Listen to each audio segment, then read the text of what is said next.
from Batsby.blogspot.co.uk. Call me Tony.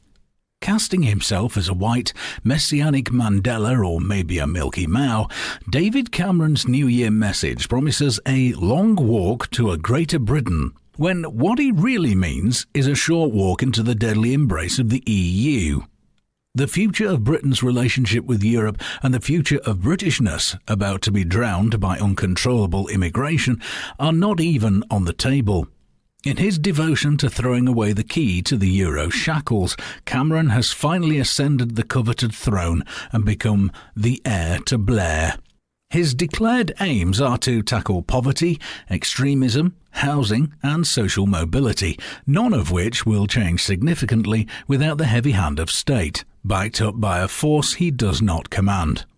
Necessary to the successful completion of the EU project is a faceless Euro army, and the British Armed Forces have been run down for decades. Ironic, because rebuilding our Army, Navy and Air Force would help solve poverty, housing and social mobility in a stroke. Oh, except we would have to begin educating people again. If our youngsters can't cope with itinerant, unskilled foreign labour, the forces simply won't want them. But how the hell is he going to tackle extremism? Before you can fight the enemy, you have to name it, and so far it is a creed that extremism has nothing to do with. The enemy that none in government will name. Why?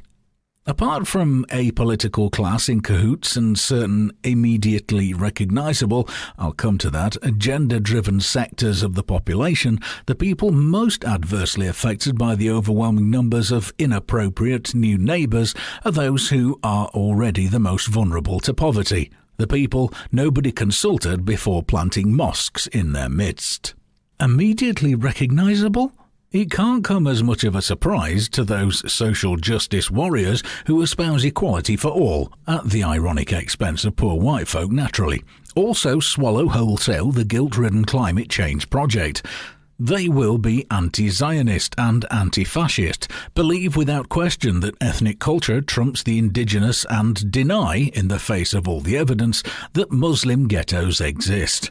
They'll be against hunting and monarchy, the imposition of gender identity. They will absolutely champion the rights of the offended to never be offended by demanding, much as does Islam, that free speech be captured and caged. They will demand votes for people barely capable of walking erect and shout down anybody who disagrees with them.